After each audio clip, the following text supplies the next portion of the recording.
I would say, the foreign minister, when I joined the foreign ministry in India, was Atal Bihari Vajpayee. Oh, wow. It's 1977. So, 1977.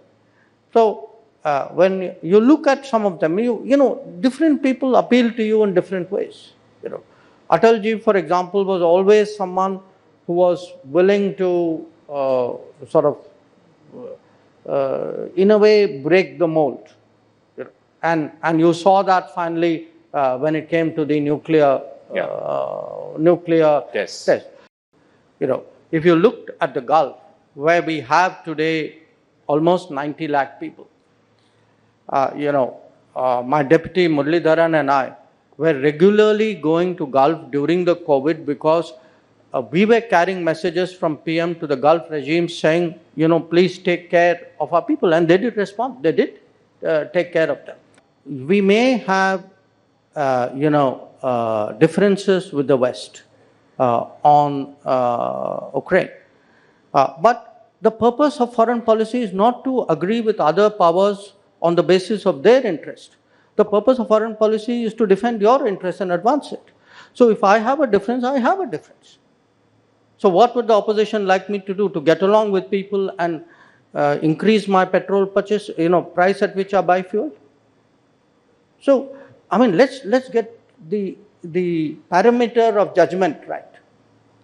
I still say that if you look or take Pakistan, yes, today our relations are very, at a formal level, are very minimal. But why has it happened? It has happened for two reasons. One, because we have put terrorism fair square at the center of the relationship. And number two, the Pakistanis reacted to our in my view, a long awaited, something which should have been done much earlier, decision on 370. So what would the opposition want us to do? Not do 370 because it will upset Pakistan? Or talk to Pakistan ignoring that they do terrorism?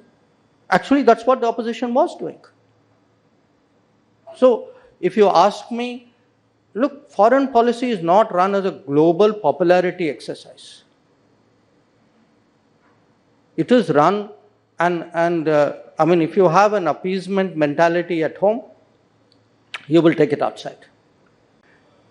When I go out and explain foreign policy of the last 10 years to people, I would actually tell them Modi ki guarantee works as much abroad as it does in the country. Okay. And it is Modi ki guarantee which moved the whole Indian system in Operation Ganga, where 5 ministers were deputed and told you sort out those places and come back when the last people come back, when the military is put to work on a mission like this. It could be that, it could be Operation Kaveri in Sudan, it could be what we did during COVID. My next question is in two parts. First part, I know you'll dodge, but I'm still going to ask. But the second part is a little more weighty. The first part is, are you contesting the upcoming Lok Sabha election? Second part? The second part is, does it make a difference in your, practicing of foreign policy if you're an elected politician as opposed to one who is nominated to the Rajya Sabha? It's a hard one because if you look at the previous foreign ministers of India, you've had a mix. My immediate predecessor, Sushma ji, was from Lok Sabha, and many of her predecessors. So it's a mixed issue. The fact is, today, certainly speaking from a BJP perspective, I can tell you how much focus there is on constituency, on ensuring delivery, on making sure that last mile, that leave no one behind message goes through. So when I look at my, I'm a parliamentarian of 5 years juniority. So I'm still a relatively new person, and therefore I'm very curious how does that peer group work? And I look at especially the effort which Lok Sabha MPs put in, and it's staggering. I mean, it's not, by the way, that the Rajya Sabha MPs have a ball. I mean, because certainly where the BJP is concerned, I mean, you have governance responsibilities, you have party responsibilities. I mean, you are on, really, it's a 365-day kind of calendar. But